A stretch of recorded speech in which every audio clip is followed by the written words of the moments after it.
Hello students, आज के इस वीडियो में हम क्लास 10 साइंस का जो पेपर 2026 का आने वाले महत्वपूर्ण क्वेश्चन जो साइंस के उनको सोल्व करने का प्रयास करेंगे। तो देखिए, एमसीक्यूज टाइप के हमने 18 क्वेश्चन लिए हैं। एक एक क्वेश्चंस का आंसर आपको यहाँ पे देना है और कमेंट बॉक्स में आपको बताना है कि ये पेपर्स के जो क्वेश्चन है कैसे हैं। पहला क्वेश्चन है, विरंजक चूर्ण यानी कि ब्लीचिंग जो पाउडर होता है उसका रासायनिक सूत्र है। तो देखिए, CaO जो है ये कैल्शियम ऑक्साइड का फॉर्मूला है, यानी कि बिना बुझे हुए चूने का है। ये बुझे हुए चूने का है यानी कि लाइम वाटर का है। सी जो ऑप्शन है वो आपका करेक्ट आंसर, यानी कि CaOCl2 ये जो है ये आपका ब्लीचिंग पाउडर का फॉर्मूला है। ये कैल्शियम कार्बोनेट का फॉर्मूला है। नेक्स्ट क्वेश्चन है, धातु की अम्ल से क्रिया से कौन सी गैस बनती है। तो जब धातु यानी कि जिंक जब H2SO4 के साथ क्रिया करेगा तो यहाँ पे हाइड्रोजन गैस बनती है।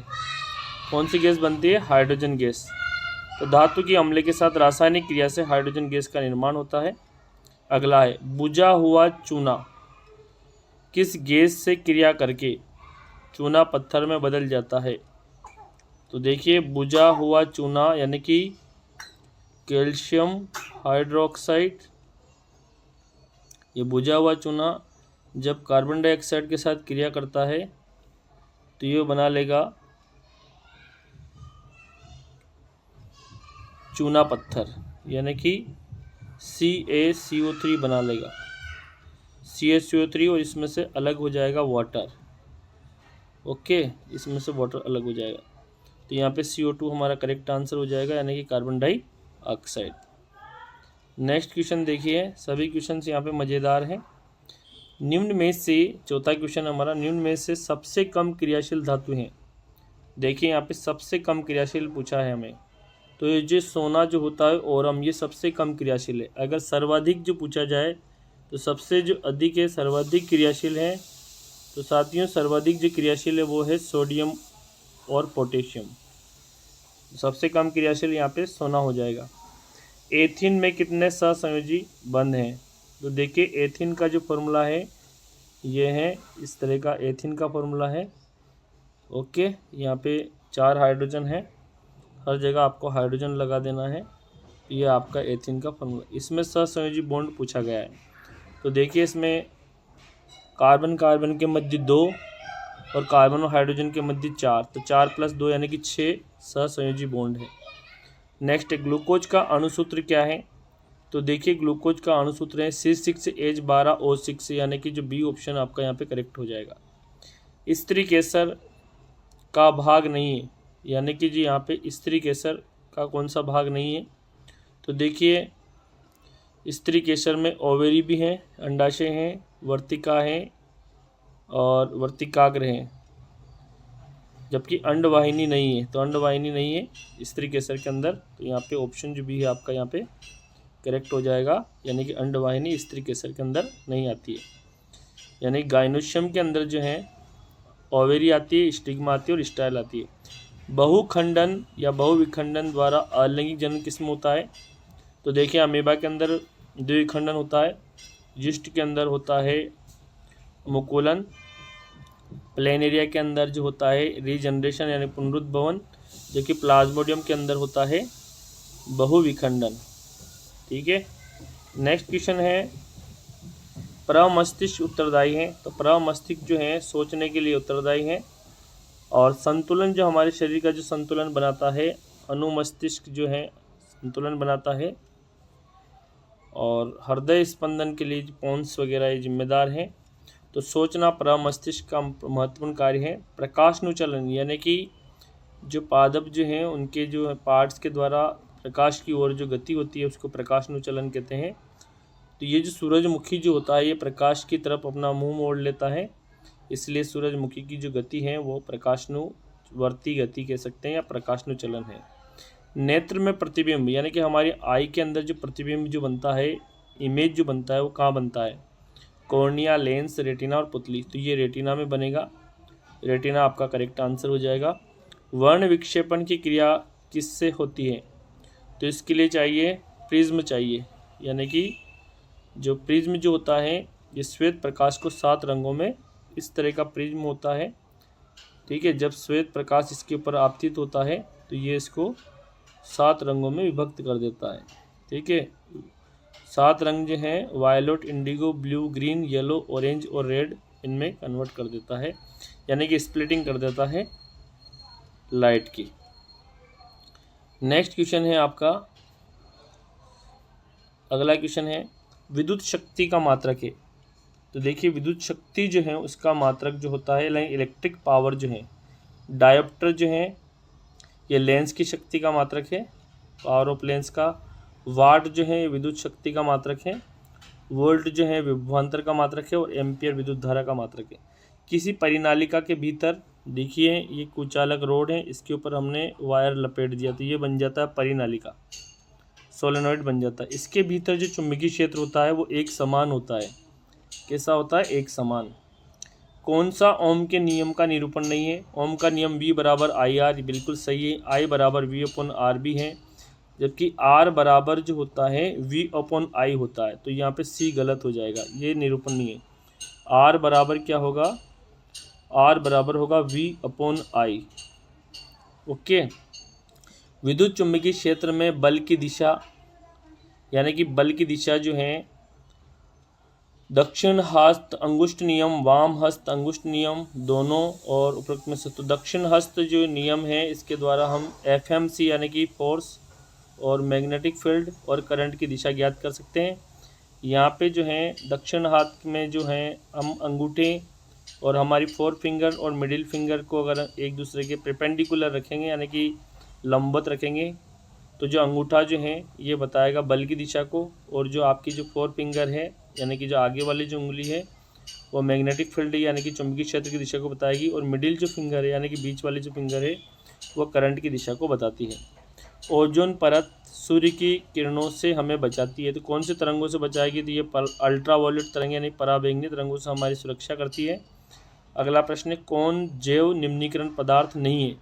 तो देखिए पौधे ये भी सड़ जाते हैं, कागज़ भी सड़ जाते हैं, फल सब्जियां भी सड़ जाती हैं, लेकिन प्लास्टिक नहीं सड़ता क्योंकि ये जैव अनिम्नीकृत की श्रेणी में आता है। ठीक है, तो हमने ऑब्जेक्टिव क्वेश्चन देख लिए। अब हम सब्जेक्ट देखिए, अगला क्वेश्चन है हमारा रिक्त स्थान की पूर्ति वाला। तो देखिए पहला क्वेश्चन है नींबू के रस की pH होती है। तो नींबू का जो रस का जो pH मान होता है 2.2 होता है। कितना होता है? 2.2।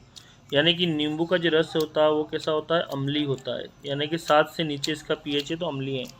अगला अम्ल जलीय विलयन में, तो अम्ल जलीय विलयन में हाइड्रोजन आयन देते हैं यानी कि H+ आयन देते हैं। क्या कह सकते हैं अपन? हाइड्रोजन आयन देते हैं। कौन सा आयन? हाइड्रोजन। अगला क्वेश्चन है DNA का पूरा नाम है। तो DNA का पूरा नाम है डीऑक्सीराइबोस न्यूक्लिक अम्ल। डीऑक्सीराइबोस न्यूक्लिक अम्ल। ओके, डीऑक्सीराइबोस न्यूक्लिक अम्ल। ओके, न्यूक्लिक अम्ल, डीऑक्सीराइबोस न्यूक्लिक अम्ल। नेक्स्ट क्वेश्चन है प्रकाश संश्लेषण के अंत में यौगिक बनता है। तो प्रकाश संश्लेषण के अंत में बनता है C6H12O6 बनता है, यानी कार्बोहाइड्रेट का निर्माण होता है। मटर का वैज्ञानिक नाम है पाइसम सेटाइवम। क्या है? Pisum sativum. मटर का वैज्ञानिक नाम है पाइसम सेटाइवम। और पुरुष में XY लिंग गुणसूत्र होते हैं। कौन से होते हैं? XY। नेक्स्ट क्वेश्चन है अति लघुत्तरात्मक रेडॉक्स अभिक्रिया किसे कहते हैं? ऐसी अभिक्रिया जिसमें ऑक्सीकरण और अपचयन दोनों ही एक साथ संपादित होते हैं, ऐसी अभिक्रिया को रेडॉक्स अभिक्रिया कहते हैं। जैसे MnO2 manganese dioxide plus 4HCl बराबर बन जाएगा MnCl2, और यहाँ पे क्लोरीन अलग हो जाएगा और वाटर अलग हो जाएगा। तो ये रेडॉक्स अभिक्रिया है। यहाँ पे MnO2 का MnCl2 में क्या हो रहा है? यहाँ पे ऑक्सीजन हट रहा है, यानी कि यहाँ पे क्या हो रहा है? ऑक्सीजन का जो जुड़ना ऑक्सीकरण कहलाता है, यहाँ अपचयन हो रहा है। क्या हो रहा है यहाँ पे? अपचयन। ठीक है। और जब हाइड्रोजन का जो है यहाँ से हाइड्रोजन हट रही है तो यहाँ पे क्लोरीन जो है इसका क्या हो रहा है? उपचयन हो रहा है, उपचयन। ठीक है, यानी कि ऑक्सीकरण हो रहा है। नेक्स्ट है दही में खट्टापन बढ़ने पर pH पर क्या प्रभाव पड़ेगा? तो जो जब खट्टापन बढ़ेगा तो पीएच का जो मान है वो कम हो जाएगा, पीएच का मान घटेगा, क्योंकि अत्यधिक जो पीएच कम, जैसे पीएच कम होता है 7 से कम, तो जो है अम्लीयता का गुण बढ़ जाता है, हाइड्रोजन आयन बढ़ जाते हैं। उभयधर्मी ऑक्साइड का नाम बताइए। तो उभयधर्मी ऑक्साइड ऐसे ऑक्साइड होते हैं जो अम्ल और क्षार दोनों के साथ क्रिया करके लवण और जल का निर्माण करते हैं। तो ऐसे ऑक्साइड को उभयधर्मी ऑक्साइड कहते हैं, जैसे जिंक का ऑक्साइड और एल्यूमिनियम का ऑक्साइड आपके उभयधर्मी ऑक्साइड हैं। पुरुषों में लिंग हार्मोन का नाम है। तो लिंग हार्मोन जो है वो है इनमें है टेस्टोस्टेरोन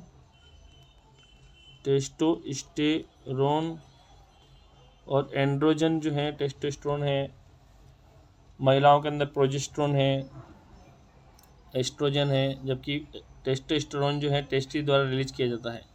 मधुमेह के इलाज में कौन सा हार्मोन? तो इसके लिए इंसुलिन हार्मोन, ये आपको याद रखना है। कौन सा हार्मोन? इंसुलिन।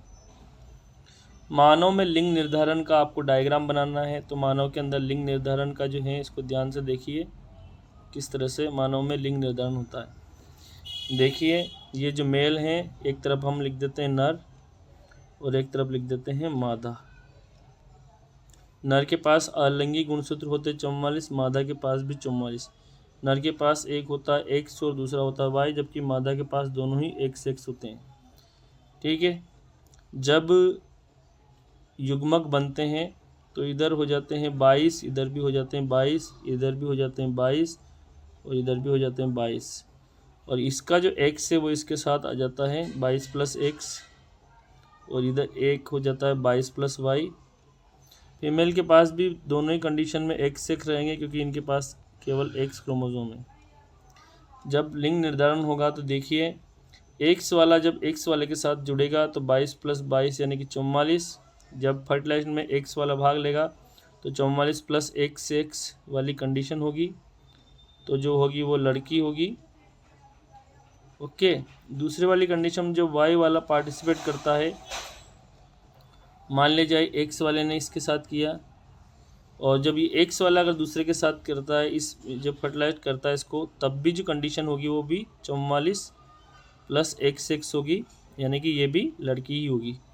लेकिन जब जैसे ही वाई वाला अगर दूसरे को फर्टिलाइज करता है, तो यानी कि दोनों ही कंडीशन में क्या होगा, 44 प्लस एक्स वाई और 44 प्लस एक्स वाई। तो 44 प्लस एक्स वाई किसको बताता है? ये बताता है लड़के को। तो यानी कि जब भी वाई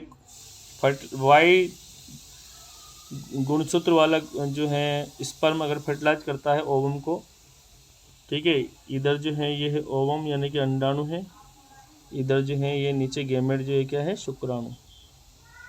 तो यहाँ जो है 50-50% यानी कि आधी तो लड़कियाँ होने की संभावना रहेगी और आधे लड़के होने की संभावना रहेगी। तो ये इसका डायग्राम हो गया। ओके। और नेक्स्ट क्वेश्चन है आपका, ध्यान से देखिए, अनुवांशिक का जनक कौन है? तो देखिए, अनुवांशिक का जनक है ग्रेगर जोहन मेंडल। कौन है? ग्रेगर जोहन मेंडल जो है अनुवांशिक का जनक है। 1822 में इनका जन्म हुआ था और इन्होंने मटर के पादप के ऊपर अपने प्रयोग किए थे। वक्रता, त्रिज्या और फोकस दूरी में संबंध बताना है।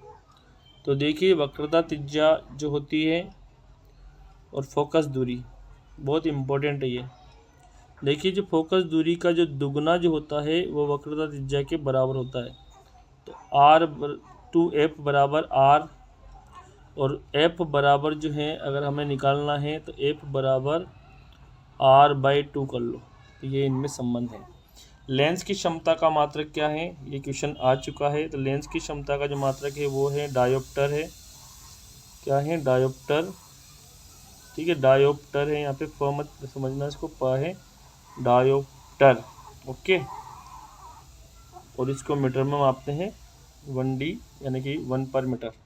घरेलू परिपथ में उपकरण किस क्रम में जोड़े जाते हैं? तो ये हमारे परिपथ में जो है समांतर क्रम में यानी कि पैरेलल इसमें जोड़े जाते हैं, पैरेलल क्रम में, समांतर क्रम में। एटीपी का निर्माण किस कोशिकांग में होता है? तो एटीपी का निर्माण होगा माइटोकॉन्ड्रिया में। कहाँ होता है? माइटोकॉन्ड्रिया में, ये याद रखना, माइटोकॉन्ड्रिया में कोशिका का, इसको बिजली घर भी कहते हैं।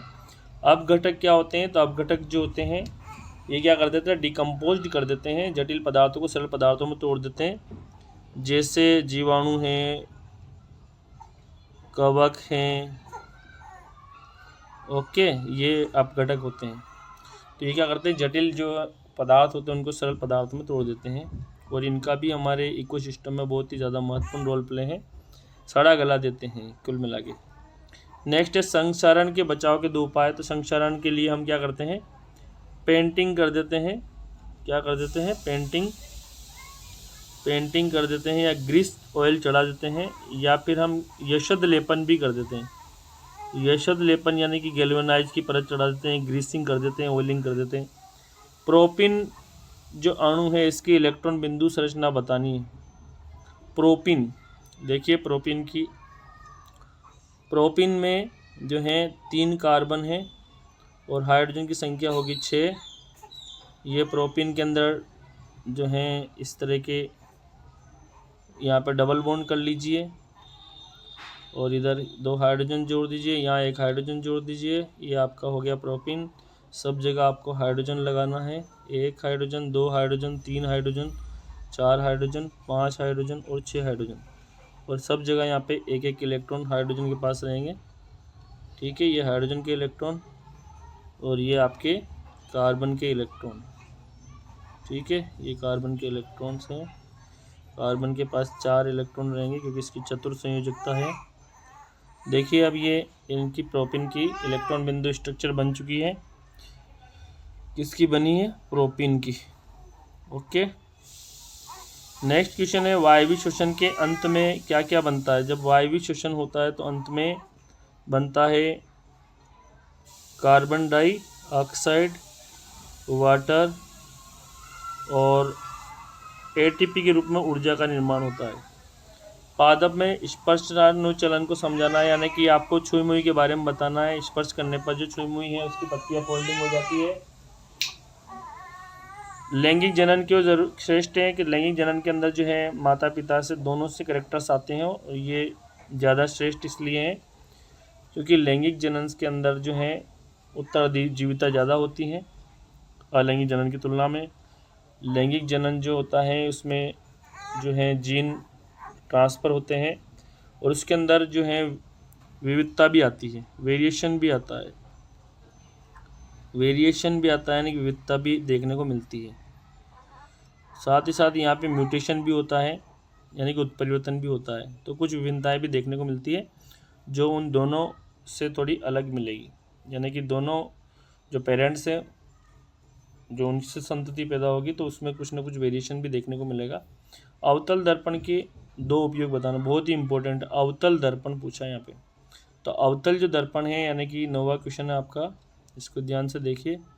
अवतल जो दर्पण है, अवतल दर्पण, पहला उपयोग इसका जो हमारे जो वाहन होते हैं के हेडलाइट में हम इसका यूज करते हैं। हेडलाइट यानी कि अग्रदीप में, ऐसे भी कह सकते हैं इसको। पहला तो ये हो गया। दूसरा इसका जो उपयोग है, डेंटिस्ट जो होते हैं, दंत रोग विशेषज्ञ भी इसका यूज कर, दांत का बड़ा इमेज प्राप्त करने में, दंत रोग जो विशेषज्ञ होते हैं दांत का बड़ा इमेज प्राप्त करने में इसका यूज करते हैं। ठीक है, दांत का बड़ा प्रतिबिंब प्राप्त कर, दंत रोग विशेषज्ञ इसका उपयोग करते हैं। तीसरा उपयोग जो सोलर जो कुकर होते हैं उनमें भी इसका यूज किया जाता है। तो काफ़ी सारे यूज हैं इसके। हो गया अपना अवतल दर्पण के 2 उपयोग। नेक्स्ट क्वेश्चन है आपका, देखिए, मानव में लेंस और प्रतिबिंब की प्रकृति बताओ। तो हमारा जो लेंस होता है वो होता है उत्तल लेंस होता है। कौन सा होता है? उत्तल। और प्रतिबिंब जो बनता है वो बनता है वास्तविक और उल्टा। कैसा बनेगा? वास्तविक और उल्टा। ठीक है, वास्तविक बनेगा और उल्टा बनेगा।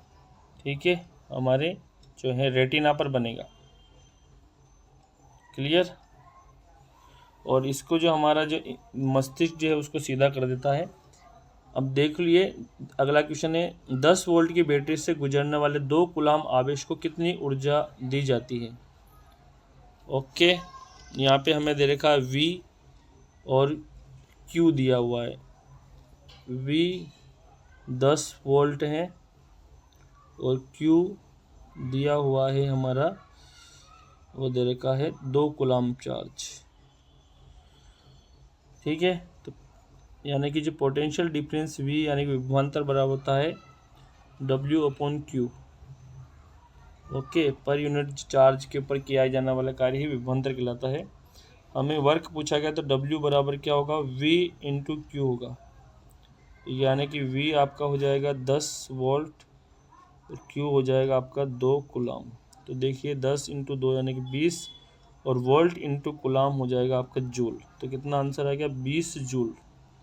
कितना कार्य करना पड़ेगा, 20 जूल कार्य करना पड़ेगा। ठीक है, 2 चुंबकीय क्षेत्र रेखाएं एक दूसरे को क्यों प्रतिच्छेदित नहीं करती है। तो बहुत ही इंपॉर्टेंट क्वेश्चन है, क्योंकि एक बिंदु पर चुंबकीय क्षेत्र की 2 दिशाएं संभव नहीं है। ओके, एक ही बिंदु पर चुंबकीय क्षेत्र की 2 अलग अलग दिशाएं या 2 दिशाएं संभव नहीं है, इसलिए एक दूसरे को कभी भी क्रॉस नहीं करेगी, याद रखना। ठीक है, नहीं है, इसीलिए तो क्रॉस नहीं करती। जैसे कि मान ली एक किरण यूँ जा रही है, चुंबकीय किरण इस पॉइंट पे इधर मान ले चुंबकीय क्षेत्र, तो इधर नहीं होगा। क्यों नहीं होगा, अगर इधर होता तो क्रॉस कर जाती, जबकि क्रॉस नहीं करती है।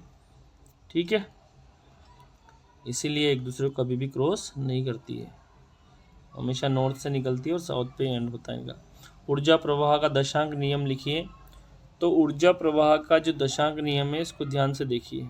इसको लिंडा मैन ने दिया था, ऊर्जा का 10% नियम भी कहते हैं। यानी कि एक पोषी स्तर से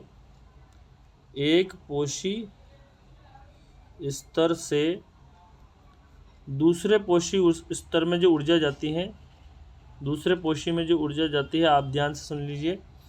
तो ऊर्जा का जो है केवल 10% एनर्जी ही एक पोषी स्तर से दूसरे पोषी स्तर में ट्रांसफ़र होती है। दूसरे पोषी में केवल 10% ऊर्जा का ही स्थानांतरण होता है। ठीक है, ये लिंडा मैन ने दिया था। जैसे मान लीजिए उत्पादक हैं नीचे, फिर है उत्पादक हैं, फिर है उपभोक्ता, प्राथमिक, द्वितीयक या तृतीयक जो भी हैं। तो सबसे नीचे जैसे मान लीजिए उत्पादक यानी कि जो पेड़ के पास मान लीजिए 1000 जूल एनर्जी या किलो जूल एनर्जी है। तो अगले वाले जैसे पेड़ हैं यानी कि उत्पादक है, पादप है, इसको मान लीजिए शाकाहारी खा रहा है, तो उसके पास केवल 100 किलो जूल ही एनर्जी जाएगी। 90% यानी कि 900 जो किलो जूल है वो ये खुद अपनी मेटाबॉलिज्म एक्टिविटी में काम में लेगा। फिर अगर मान लीजिए हिरन को शेर खा रहा है तो उसके पास केवल कितनी जाएगी, केवल 10 किलो जूल ही जाएगी। ठीक है, तो यानी कि यहाँ से ऊर्जा केवल 10% एनर्जी ही ट्रांसफ़र होती है। यही जो नियम दिया था ये लिंडा मैन ने दिया था। किसने दिया था, लिंडमैन ने दिया था। ये भी याद रखना, ऊर्जा का 10% नियम कहता है कि एक पोषी इस तरह से दूसरे पोषी में केवल 10% एनर्जी ही ट्रांसफ़र होती है। क्लियर। ओके, अब आगे बढ़ते हैं हम नेक्स्ट क्वेश्चन की ओर। संतुलित समीकरण लिखिए। मैं हाइड्रोक्लोरिक अम्ल यानी कि HCl और मैग्नीशियम हाइड्रोक्साइड यानी कि MgOH2,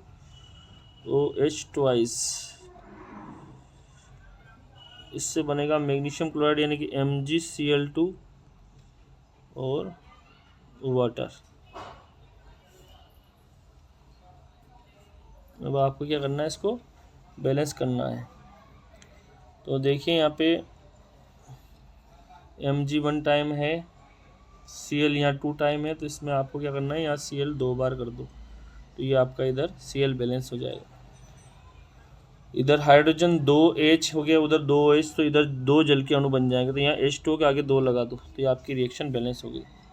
barium chloride, barium sodium sulphate, तो बेरियम क्लोराइड यानी कि BaCl2, इसकी सोडियम सल्फेट यानी कि Na2SO4 के साथ बराबर बन रहा है BaSO4, और सोडियम क्लोराइड यानी कि NaCl, इसको बैलेंस करना है। तो यानी कि Na यहाँ पे 2 बार है, इधर यहाँ देखिए, तो इधर Na यहाँ भी 2 बार कर लीजिए, आपकी रिएक्शन बैलेंस हो जाएगी। ऊष्माक्षेपी अभिक्रिया ऐसी अभिक्रिया जो ऊष्मा का त्याग करती है ऊष्माक्षेपी कहलाती है, और जो ऊष्मा को अवशोषित करती है वो कहलाती है ऊष्माशोषी। जितने भी वियोजन अभिक्रिया होती है वो ऊष्माशोषी होती है, जितने भी संयोजन अभिक्रिया होती है वो ऊष्माक्षेपी होती है, यानी कि ऊष्मा को त्यागती है। जैसे सपोज करो यहाँ पे मैंने कैल्शियम कार्बोनेट लिखा, ठीक है, इसको जब हम ब्रेक डाउन करेंगे तो इसको हमें क्या देना पड़ेगा, टेम्परेचर देना पड़ेगा। तो ये calcium oxide plus carbon dioxide में टूट रहा है, चूने का जो है पत्थर। तो यहाँ पे ये कौन सी अभिक्रिया है, ये ऊष्माशोषी अभिक्रिया है। लेकिन जब हम H2 + O2 करेंगे तो दोनों जुड़ रहे हैं और H2 बन रहा है, तो ये कौन सी अभिक्रिया हो जाएगी, ये हो जाएगी ऊष्माक्षेपी अभिक्रिया। ठीक है, नेक्स्ट क्वेश्चन है, साबुन की यहाँ पे मिशेल वाली बतानी है आपको।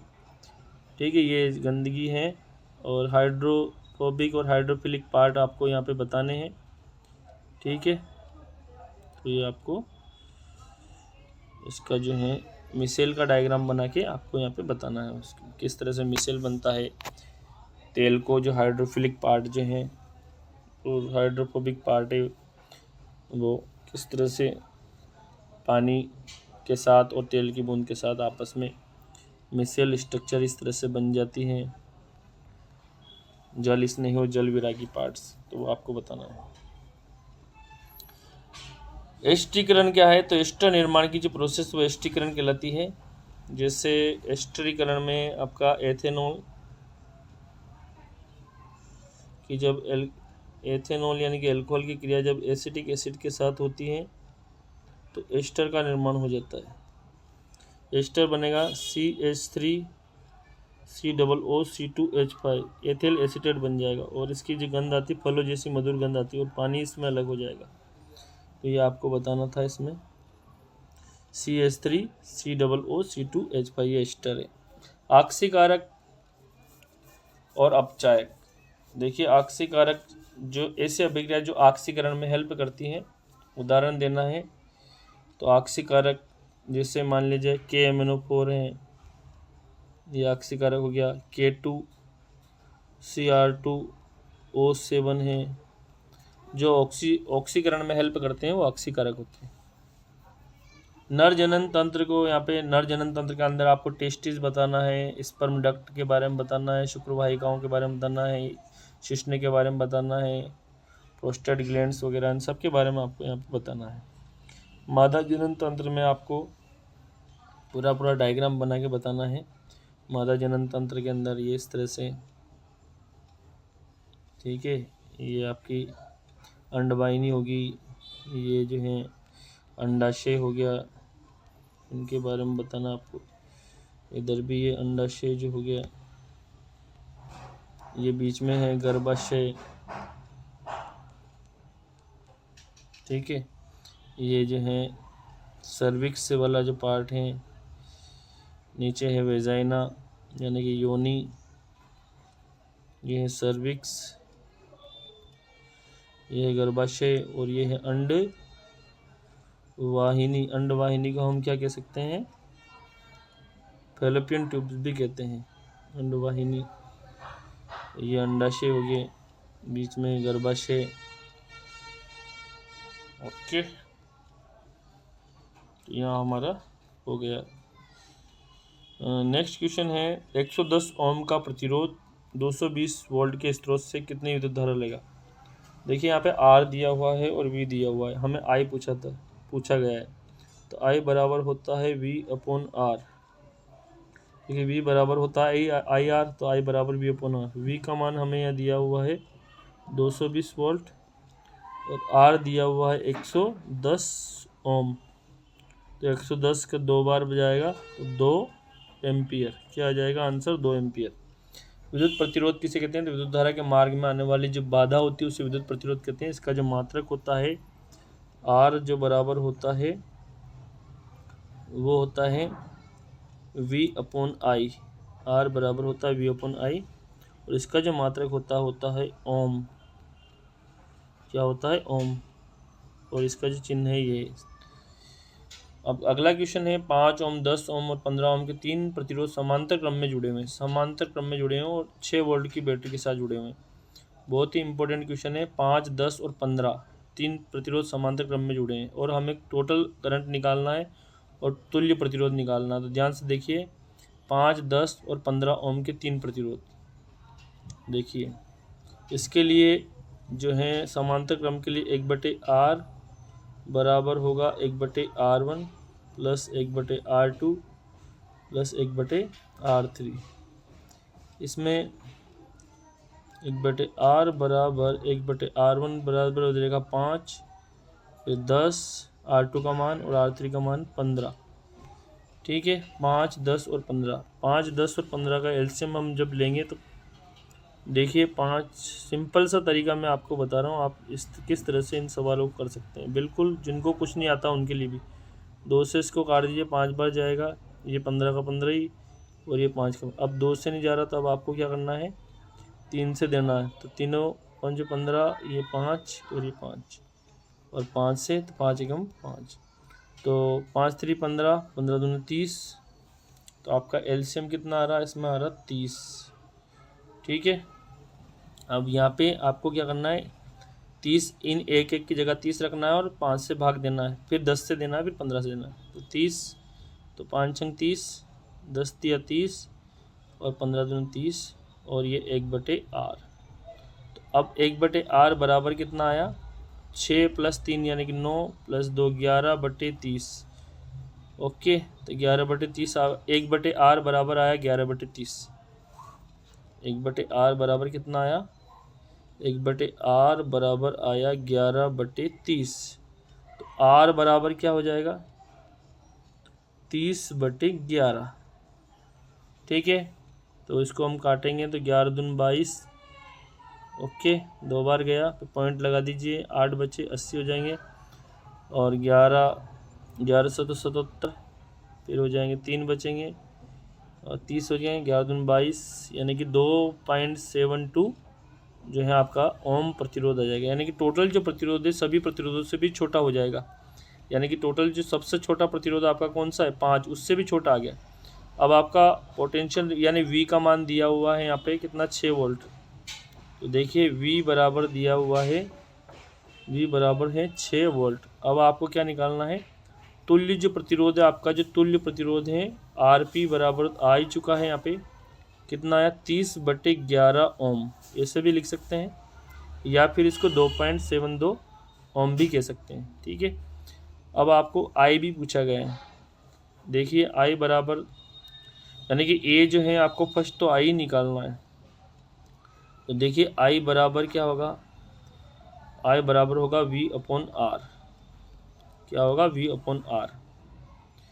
तो V का मान यहाँ पे दे ही रखा है 6 वोल्ट और R जो है आपका यहाँ आ ही चुका है। कितना आया R आपका आया टोटल जो है 30/11 ओम। तो R बराबर टोटल जो R आया 30/11, इसका बटे का जो 11 है ऊपर चला जाएगा, 30/11 और ओम। ये अब आपके ऊपर हो जाएंगे 11 छंग 66। क्या हो जाएंगे? 11 छंग 66 और नीचे हो जाएंगे 30। तो 66 बटे ऊपर हो जाएगा वोल्ट और नीचे हो जाएगा ओम। जब हम इसको काटेंगे 30 से तो 30 एकम 30, 30 दूना 60, तो 2, तो ये आ गया आपका 30 दूना 60। ठीक है, अब बचे 6 यानी कि 6 में नहीं जाएगा तो हो जाएंगे 60, तो 30 दूना 60 यानी कि 2.2 कितना गया? 2.2 एम्पियर। ये तो आपका क्या आ गया? विद्युत धारा आ गई। 2.2 एम्पियर विद्युत धारा आ गई। और जो है तुल्य जो प्रतिरोध है वो आया 30/11, कितना आया 30/11 ओम। ओके, जिसको हमने काट के कितना निकाला था 2.7 ओम भी कह सकते हैं इसको, 2.72 आया था लेकिन 2.7। तो आपका ये सवाल भी हो चुका है 17वां नंबर का। अब देखिए 18वें नंबर का सवाल है, टूथपेस्ट को हल्का क्षारीय इसलिए बनाया क्योंकि हमारे दांत जो होते हैं, जब हम खाना खाते हैं तो जो है दांतों के प्लक में एसिड रिलीज होता है, और एसिड के प्रभाव को न्यूट्रलाइज करने के लिए हम टूथपेस्ट को क्षारीय बनाते हैं, क्योंकि अम्ल और क्षार की क्रिया से उदासीन लवण बनता है और जल बनता है। बेकिंग सोडा का रासायनिक सूत्र बहुत ही इंपॉर्टेंट है। बेकिंग सोडा का रासायनिक सूत्र है NaHCO3। धवन सोडा में कितने क्रिस्टलन जल है? धवन सोडा जो है इसका फॉर्मूला है Na2CO3.10H2। तो इसमें क्रिस्टलित जल के जो अणु है वो है 10, कितने हैं 10। तो यहाँ लिख देना आपको 10 H2O हैं इसके साथ। ओके, निम्न में उपस्थित अम्ल का नाम लिखिए। चींटी के डंक जो है उसके अंदर होता है फार्मिक एसिड जिसका फॉर्मूला HCOOH है। इमली के अंदर होता है टार्टरिक एसिड, क्या होता है टार्टरिक एसिड, इमली के अंदर होता है टार्टरिक एसिड, यहाँ लिख देता हूँ मैं टार्टरिक एसिड या टार्टरिक अम्ल इमली के अंदर। और सिरका के अंदर होता है एसिटिक अम्ल, और दही के अंदर होता है लैक्टिक अम्ल। दही के अंदर कौन सा अम्ल? लैक्टिक। ये हो गया आपका अम्ल वर्षा। देखिए जब वर्षा जल के साथ carbon dioxide, sulphur dioxide, nitrogen के ऑक्साइड जब मिल जाते हैं तो वर्षा जल जो है अम्ल के रूप में रूपांतरित हो जाता है, और ऐसी जो वर्षा जिसमें अम्ल की मात्रा होती है उसे अम्ल वर्षा कहते हैं। इसको समझाना है आपको। तो जो सल्फर के ऑक्साइड है, नाइट्रोजन के ऑक्साइड है, तो सल्फ्यूरिक एसिड और नाइट्रिक एसिड बना लेते हैं, कार्बनिक एसिड बना लेते हैं। तो ऐसी बारिश को हम कहते हैं अम्ल वर्षा। पेट में अपच का उपचार कैसे किया जाता है? तो इसके लिए हम एंटाएसिड टेबलेट यानी कि मिल्क ऑफ मैग्नीशिया यानी कि मैग्नीशियम हाइड्रोक्साइड का यूज़ करते हैं, जो कि HCl के प्रभाव को न्यूट्रलाइज कर देता है, एक्सेसिव एसिड। पाचन तंत्र के बारे में आपको बताना है। मनुष्य में पाचन कहाँ शुरू हो जाता है? तो ये हमारे मुख से ही शुरू हो जाता है, क्योंकि मुख के अंदर क्या होता है अमाइलोज एंजाइम रिलीज होता है लार के अंदर, और वो क्या करता है स्टार्च को माल्टोज में बदल देता है। तो मुख से ही शुरू हो जाता है, ठीक है। अग्नाशय द्वारा स्त्रावित हार्मोन, तो अग्नाशय जो होता है वो ट्रिप्सिन, कौन सा हार्मोन रिलीज करता है? ट्रिप्सिन, जो कि प्रोटीन को बचाता है।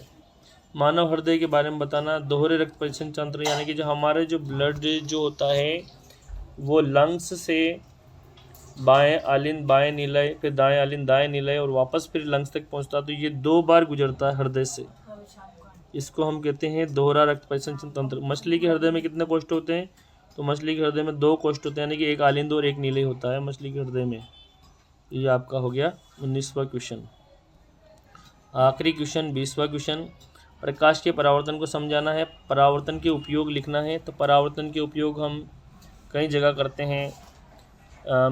मुंह देखने के लिए भी हम परावर्तन का उपयोग करते हैं। परावर्तन का जो उपयोग है हम डेंटिस्ट जो होता है दांतों का बड़ा इमेज प्राप्त करने के लिए करता है। साथ ही साथ परावर्तन के जो उपयोग है जैसे हम रियर व्यू के लिए भी करते हैं। अगर आपतन कोण 45 डिग्री है तो आपतित किरण और परावर्तित किरण के बीच कितना कोण होगा? देखिए ये आपका क्या है समतल दर्पण, ये आपतित किरण या आने वाली किरण है, ये नॉर्मल है, और ये परावर्तित किरण है, ये आई है यानी कि आपतित किरण, और ये आर रिफ्लेक्टेड रे है। ये अब आपतन कोण यानी कि इधर वाला जो एंगल है ये है 45 डिग्री। अब यहाँ पूछा गया आपतित किरण यानी कि आई और परावर्तित किरण यानी कि आर, इन दोनों के बीच में जो एंगल है कितना होगा? तो 45 + 45 यानी कि जो एंगल होगा वो होगा 90 डिग्री, ठीक है। कितना होगा? क्योंकि 45 इधर का भी जुड़ जाएगा, तो 45 45 90, ठीक। लेंस किसे कहते हैं? तो 2 पृष्ठों से गिरी हुई जो आकृति होती है जो पारदर्शी होती है लेंस कहलाती है। लेंस 2 प्रकार के होते हैं, उत्तल और अवतल। उत्तल लेंस से प्रतिबिंब आरेख बनाओ, ठीक है। जब अनंत पर वस्तु रखी है और जब मुख्य फोकस पर रखी है, बहुत ही इंपॉर्टेंट है, आप ध्यान से देखिए। जब वस्तु अनंत पर रखी होती है तो कैसा इमेज बनता है, और उत्तल लेंस से बताना है अपने को, ठीक है। कौन से लेंस से? उत्तल लेंस से। तो ध्यान से देखिए, जब वस्तु अनंत पर रखी है तो ये उत्तल लेंस है आपका। ध्यान से देखिए, ये ऑप्टिकल सेंटर है, ये आपका इसका F1 है, और ये इधर है F2, और इधर है 2F1, और इधर है 2F2। जब अनंत से प्रकाश किरणें आती तो सीधी सीधी आती हैं, ये सीधी सीधी प्रकाश किरणें, और ये आने वाली जो प्रकाश किरण है ये कहलाएगी आपतित किरण। और जब ये यहाँ से किससे गुजरेगी? फोकस से। तो ये फोकस से गुजर रही है। किससे गुजर रही है? फोकस से। तो ये आपका आरेख हो गया। वस्तु कहाँ रखी अपनों ने? वस्तु रख दिया हमने अनंत पर। तो प्रतिबिंब कहाँ बन रहा है? प्रतिबिंब बन रहा है आपका कहाँ बन रहा है? फोकस पर। कहाँ बन रहा है? फोकस पर 8F2। और कैसा बन रहा है? बहुत छोटा, यानी कि बहुत ही छोटा, यानी कि डिमिनाइज कह सकते हैं, बहुत ही छोटा। और कैसा बन रहा है? वास्तविक और उल्टा। वास्तविक बन रहा है और उल्टा बन रहा है, ठीक है, और F2 पर बन रहा है। तो ये आपकी फर्स्ट कंडीशन तो मैंने यहाँ पे बताई दी है। सेकंड कंडीशन, मुख्य फोकस पर वस्तु रखी हुई है। इसको भी ध्यान से देखिए। जब वस्तु मुख्य फोकस पर रखी हुई है तो देखिए यहाँ पे ये आपका उत्तल दर्पण, उत्तल लेंस सॉरी, ये ऑप्टिकल सेंटर, ये 2F1 है, ये F1 है, ये F2 है, और ये 2F2 है। वस्तु हमने यहाँ रख दी मुख्य फोकस पर, यानी कि फोकस पर, यानी कि हमने यहाँ रख दिया, क्या रख दिया? मोमबत्ती, यस, जो कि प्रकाश स्रोत है। ये प्रकाश किरण गई, तो जब पैरेलल प्रकाश किरण जाती है मुख्य अक्ष की, ये आपकी मुख्य अक्ष से, तो सीधी किससे गुजरेगी? फोकस से। तो ये अपवर्तित की जो किरण है, ये आपतित किरण है, और ये रिफ्लेक्टेड रे यानी कि अपवर्तित किरण, तो ये किससे गुजरी? यहाँ से सीधी ये फोकस से गुजरी। तो फर्स्ट तो ये हो गया। दूसरी प्रकाश किरण आप चाहिए तो ऑप्टिकल सेंटर से इसको गुजार सकते हैं। तो ये ऑप्टिकल सेंटर से प्रकाश किरण बिना अपवर्तित हुए सीधी सीधी चली जाती है। क्या होगा? सीधी सीधी चली जाएगी। तो ये आई है और इधर जाएगी वो आर है, तो ये सीधी सीधी चली जाएगी नीचे, ठीक है। तो देखिए ये बहुत दूर जाके मिलेगी, तो जहाँ मिलेगी वहाँ इमेज बनेगा, और नीचे ही मिलेगी यानी कि नीचे इमेज बनेगा। तो वस्तु जो है हमने दूसरी कंडीशन में कहाँ रखी? फोकस पर रखी। कहाँ रख दी? फोकस पर, यानी कि F1 पर। तो प्रतिबिंब कहाँ बन रहा है? ध्यान से देखिए, प्रतिबिंब बन रहा अनंत पर। कहाँ बन रहा है? अनंत पर बन रहा है। प्रतिबिंब आपका कहाँ बन रहा है? अनंत पर, यानी कि इन्फिनिटी पर। और कैसा बन रहा है? बहुत बड़ा, बहुत बड़ा। और क्या वास्तव बन रहा है? तो वास्तविक बन रहा है। और कैसा बन रहा है? नीचे बन रहा है इस मुख्य लाइन से, तो उल्टा बन रहा है, और बहुत बड़ा बन रहा है, ठीक है। बहुत बड़ा बन रहा है, ये तो उसकी साइज हो गई। वास्तविक बन रहा है, इसका नेचर हो गया। उल्टा बन रहा है, वास्तविक और उल्टा उसका नेचर हो गया। और किस पोजीशन पर बन रहा है? तो अनंत पर बन रहा है। कहाँ बन रहा है? अनंत पर। तो हमने सारे के सारे क्वेश्चन इस वीडियो में देख लिए। Thank you.